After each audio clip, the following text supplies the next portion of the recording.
The train lurched out of the city at dusk. Windows rattling like loose teeth, steam curling past the glass in ghostly ribbons.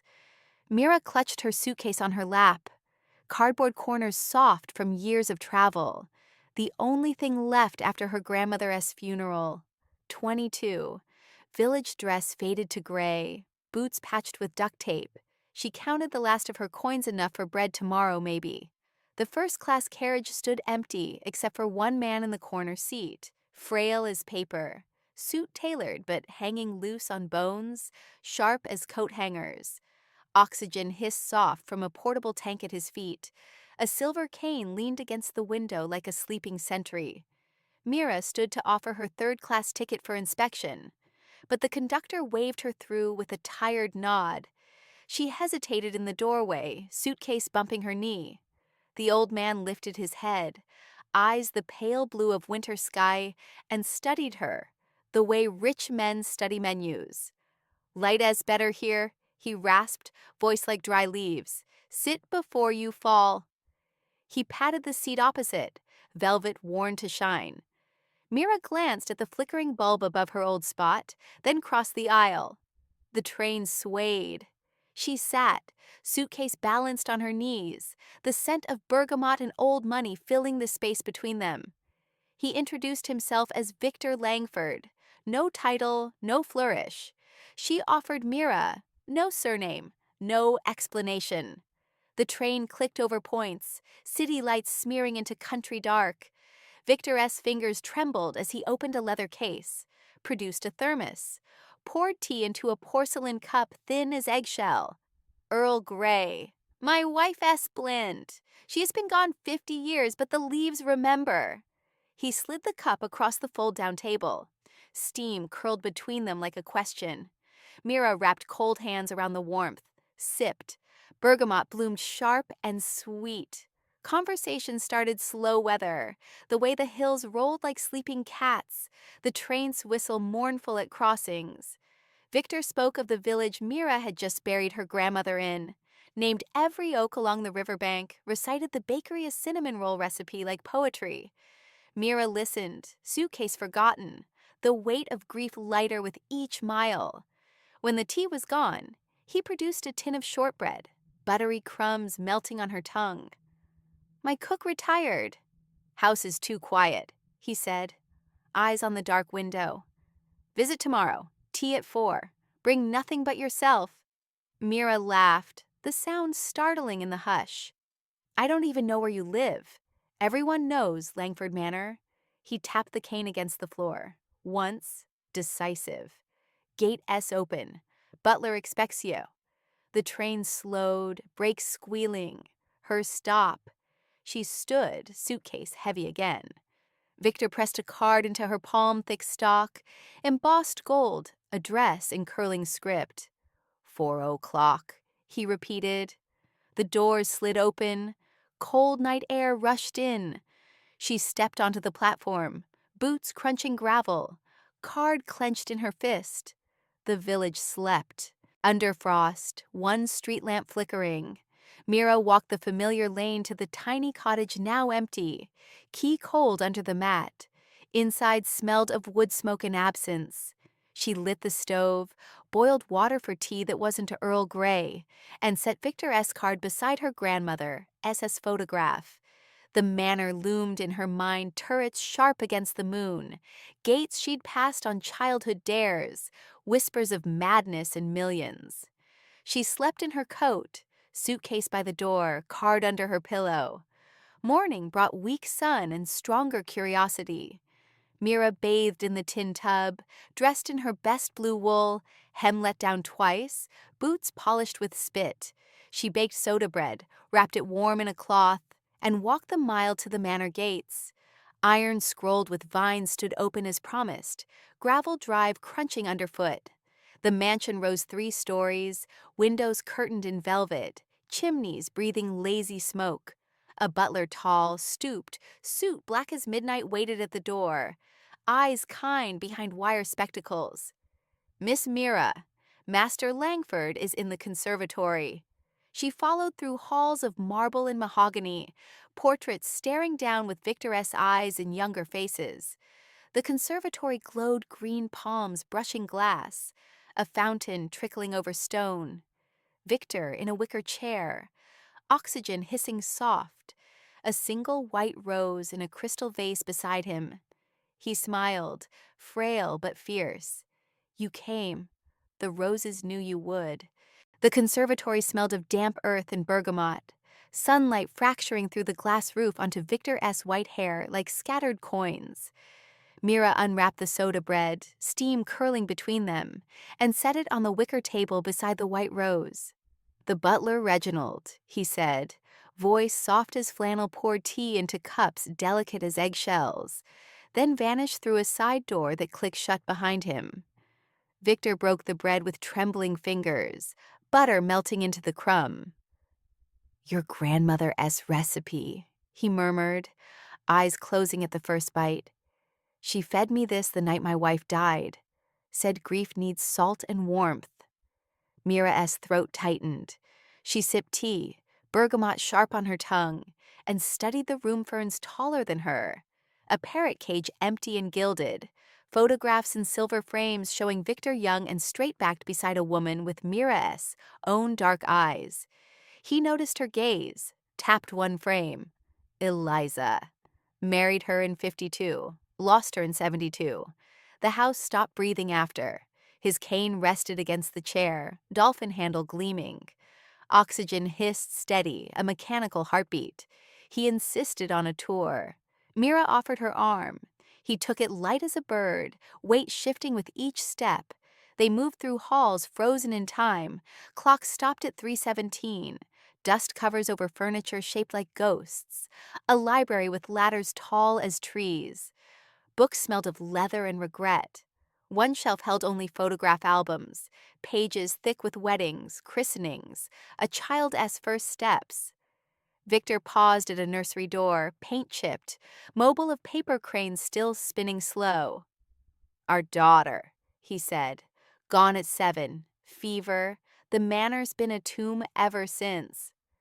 Reginald appeared with a silver tray cucumber sandwiches, scones, clotted cream thick as clouds. They ate in the nursery, Victor in a rocking horse that creaked under his slight frame, Mira cross-legged on the rug.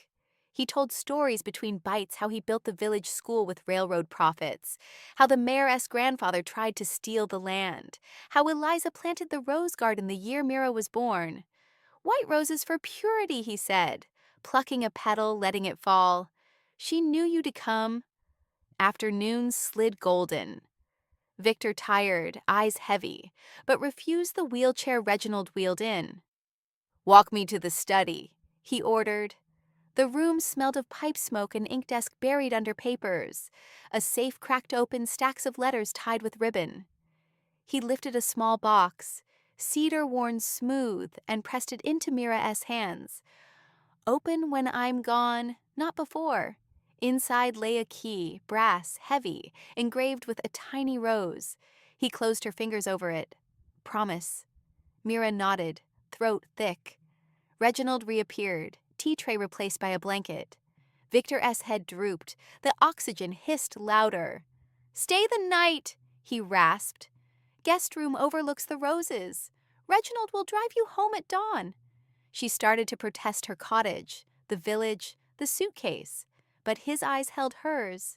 Winter sky, pleading. She agreed.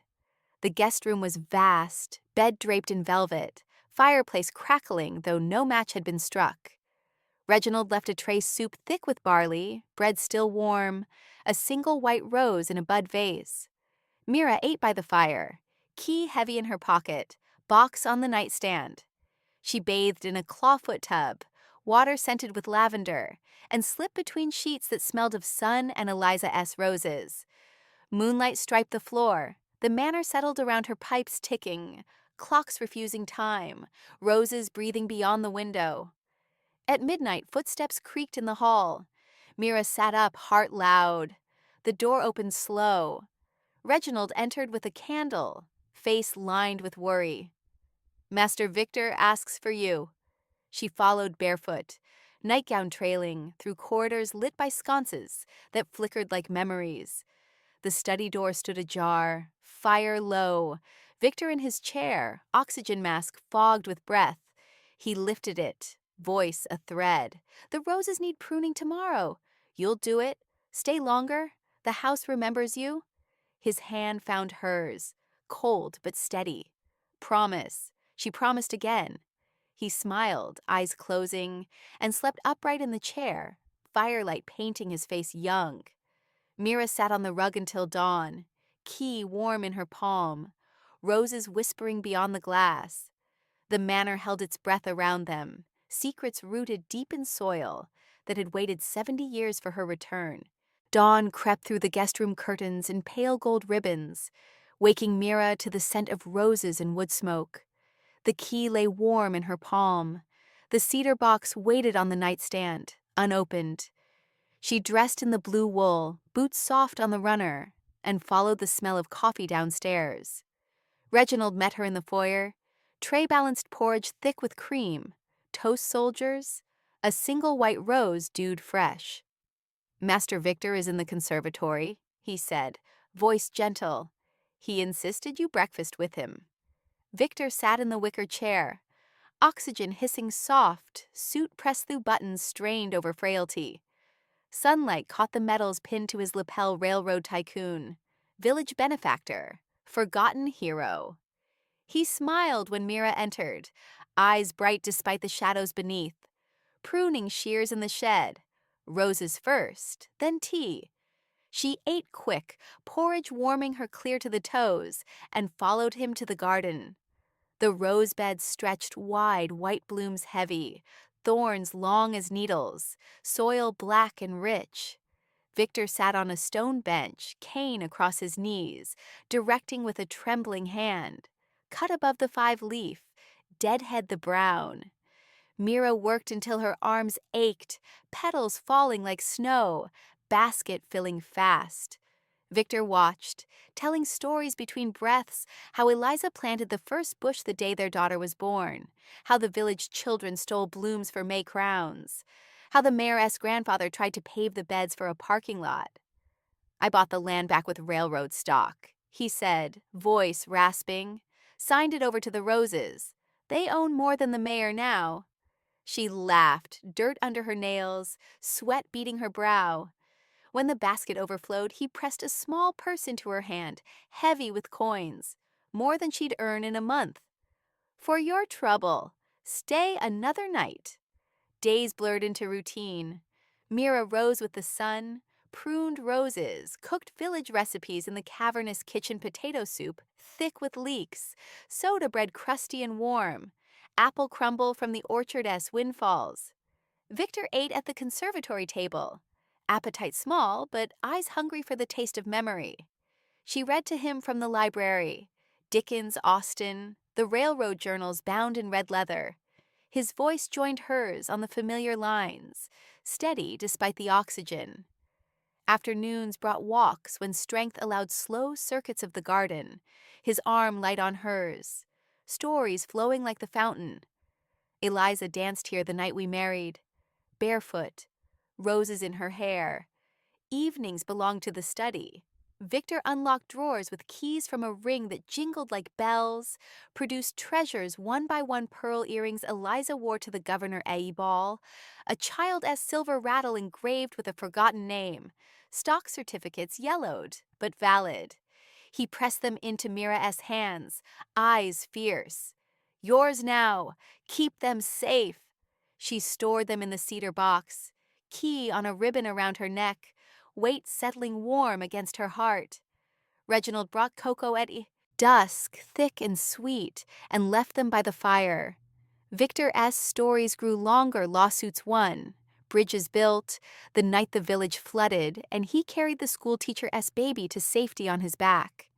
Mira listened, village dress swapped for soft flannel pajamas Reginald laid out, hair loose down her back. One Thursday, rain drummed the conservatory roof like impatient fingers. Victor tired early, eyes heavy, oxygen hissing louder. Mira wheeled him to the nursery mobile of paper cranes spinning slow, crib draped in dust. He touched the railing, fingers lingering. "She would have been your age," he whispered. "Dark hair like yours. Loved roses." Tears cut clean tracks through the lines on his face. Mira knelt, took his hand, cold but steady. "Tell me her name." He did Lillian, after the lilies Eliza carried at their wedding. She sang the lullaby her grandmother sang, voice soft in the quiet. Victor slept upright in the rocking horse, firelight painting him young. Night fell heavy. Mira sat by his chair until Reginald appeared with a blanket. "Guest room again, miss.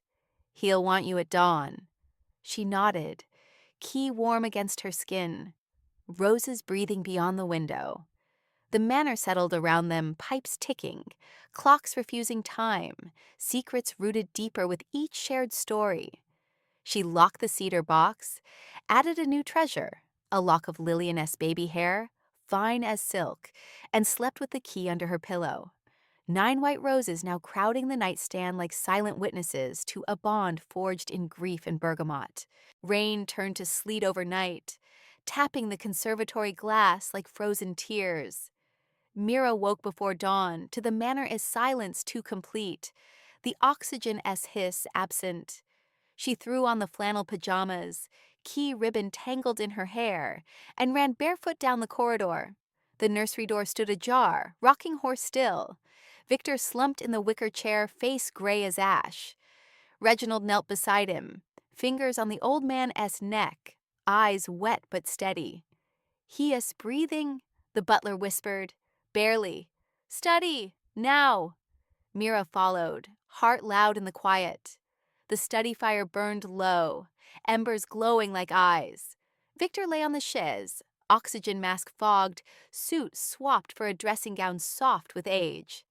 He lifted the mask with trembling fingers, voice a thread. "Letter in the safe. Combination your birthday. Read it aloud." She spun the dial her village birth date, number she'd never shared safe clicking open. Inside, a thick envelope sealed in red wax, rose pressed into the seal, pages folded neat. She broke the wax, hands shaking, and read. "To Mira, my granddaughter in spirit. I built railroads, bridges, fortunes. Lost a wife, a daughter, a town as gratitude. The mayoress family stole the village water rights in '58, dammed the river, sold the land to developers. I fought in court, won, but they buried the verdict. The manor, the roses, the millions they was yours now. Expose them. Free the water. Let the village drink. Love always." Victor Mira's voice cracked on the final line. Victor S. eyes opened. Winter sky fierce. "Funeral tomorrow. Read it then, promise." She promised, tears hitting the pages. He pressed a second key into her palm, smaller. Gold, engraved with a tiny bridge. Vault under the roses. Everything you need. His hand fell limp. The oxygen hissed softer. Reginald adjusted the mask, tears silent. Mira sat on the rug until sunrise, letter clutched to her chest, sleet turning to snow beyond the glass. Morning brought the village doctor, then the undertaker, then the mayor himself, slick suit, practiced sorrow, eyes sharp as tax forms. "Mr. Langford's affairs are in order," he said, voice oily. "The estate reverts to the township." Mira stood in the foyer, letter hidden in her apron, key warm against her skin. "He left instructions," she said, voice steady. The mayor smiled thin.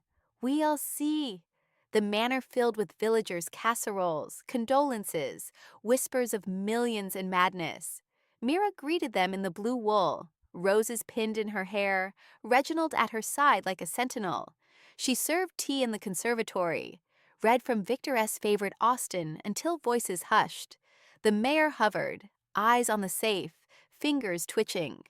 Mira locked the study door when he left, spun the dial, and waited for night.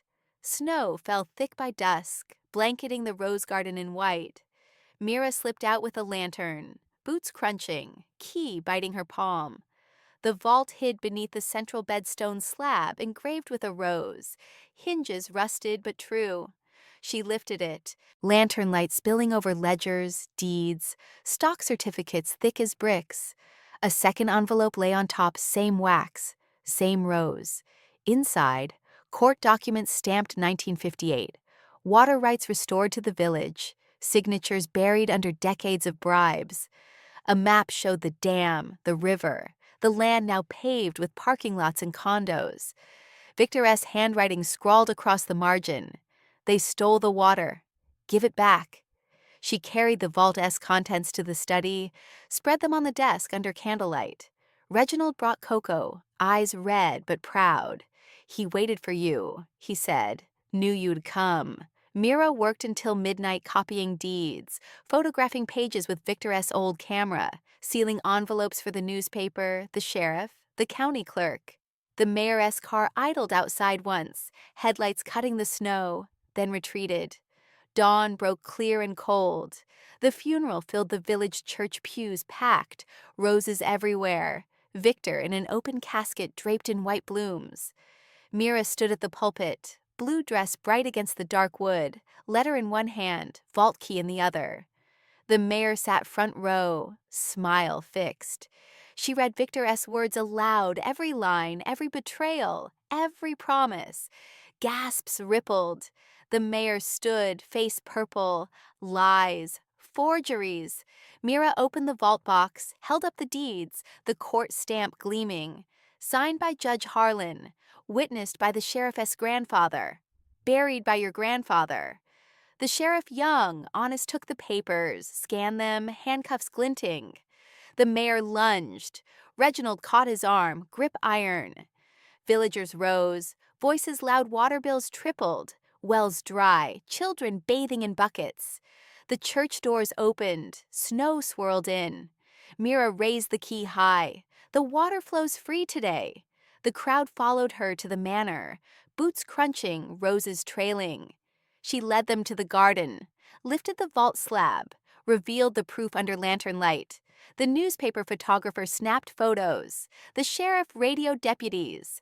The mayor's car sped away, tires spinning on ice. Mira stood in the snow, letter fluttering, roses blooming defiant beneath the white. Victor S. promise kept, the village as thirst finally seen. Snow melted into spring streams that ran clear and fast down the village lanes, the river swelling full for the first time in decades. Mira stood at the manor gates at dawn, blue wool swapped for a simple white dress, roses woven into her braid, the gold vault key now a pendant around her neck. The mayor's trial dominated headlines. Watergate of the Valley, screamed the papers, his grandfather S. bribes exposed, the dam deed voided by court order. Water flowed free to every tap, every farm, every child S. cupped hands. Villagers gathered at the manor daily, boots caked with mud, eyes bright with gratitude. Mira greeted them with tea in the conservatory. Reginald pouring from Eliza S. silver pot, roses blooming year-round under the glass. The funeral became a celebration, the week the river ran bank to bank. The church overflowed again, pews packed, aisles standing room, roses in every window box. Mira stood at the pulpit once more. Victor S. letter framed beside the casket, now closed, and draped in white blooms. She read a new page, written in her own hand the night he died. Victor Langford didn't just give us water. He gave us back our future. The organ swelled. The village choir sang the lullaby Mira had sung in the nursery. Outside, children released paper boats into the fountain, petals floating like tiny sails. The manor transformed, gentle but sure. Mira kept the guest room as her own, the nursery restored to soft yellows, and the mobile of paper cranes spinning slow. She turned the east wing into a community kitchen, long tables carved from manor oak, stoves fired by village recipes. Grandmothers taught bread making, teenagers learned to can peaches from the orchard. Reginald presided over tea like a duke. The library open to the public ladders climbed by sticky-fingered kids. Railroad journals pored over by scholars. Eliza S. photograph albums passed hand to hand. The study became Mira S. office. The safe now a display case for the water rights deed, framed in gold beside Victor S. medals. Spring brought the first water festival square packed with booths, banners fluttering "Free Flow Forever." Mira organized from the manor porch. Clipboard balanced on the swell of her belly, she hadn't noticed the missed cycles until the village doctor confirmed it. Victor S. final gift growing strong. The festival opened with the dam S gates raised wide, water roaring through the valley, children shrieking as they splashed in the shallows. The brass band played Victor S. favorite waltz. Mira danced barefoot in the grass, dress swirling, Reginald spinning her slow while the village clapped. Fireworks lit the sky at dusk, gold roses bursting over the manor, the river reflecting every spark. Summer crowned the changes. The Manoress West Wing became a free clinic, village doctor on staff, prenatal visits, vaccinations, the nursery crib repurposed for newborns. Mira gave birth in the guest room at dawn, water breaking as the roses opened, Reginald boiling water, the midwife, arriving just in time. A girl, dark hair, Victor S. winter sky eyes, named Eliza Rose. The village filled the conservatory with gifts, quilts, booties, a tiny silver rattle engraved with a bridge. Victor S. rocking horse creaked under new weight. Eliza S. first laugh echoed through the halls. Years folded like petals. Mira married in the rose garden's simple white gown, veil pinned with Victor S. white rose, the village baker walking her down an aisle of townsfolk. Reginald gave her away, eyes wet behind wire spectacles. The groom Jake, the sheriff's deputy who arrested the mayor. Steady hands and kind laugh vowed forever beside the fountain. They danced under strings of lights, Eliza toddling between their feet, paper cranes spinning overhead. The Manoress ballroom, restored to polished floors and chandeliers, hosted the reception tables groaning with village feasts, the brass band playing until dawn. The estate grew roots. Mira invested Victor S. million scholarships for village kids, trade school for teens, a cooperative farm on the reclaimed riverbank. The railroad stock funded a museum in the East Wing, Victor S. desk, preserved under glass, Eliza S. wedding dress displayed beside his suit, the water rights deed the centerpiece. Tour buses lined the drive, children tracing the dam map with sticky fingers, roses pressed between journal pages as bookmarks. Mira led tours in the blue wool now patched with love, Eliza on her hip, Reginald pouring tea for every guest. Autumn brought the 10th Water Festival larger, louder, the square renamed Langford Landing. The new statue rose where the mayoress once stood, Victor young and strong, arms full of sandbags, Mira beside him holding baby Eliza, water flowing free at their feet. Mira unveiled it at sunset, white dress bright against the bronze, Jake's arm around her waist, Eliza now 10 and waving from the bandstand. She read Victor's letter one last time, voice carrying over the crowd. Let the village drink. Fireworks cracked overhead, gold roses raining down, the river singing below. Winter settled gentle.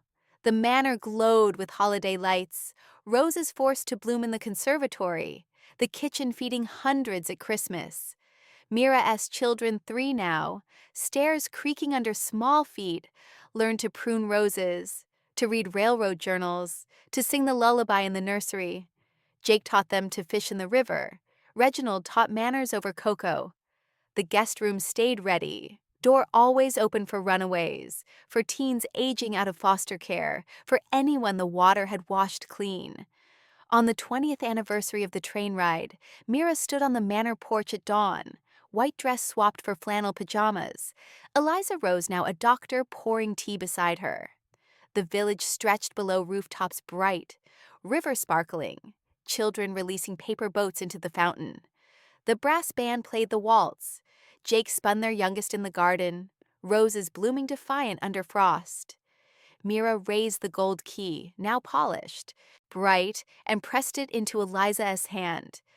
Your turn to keep the promise.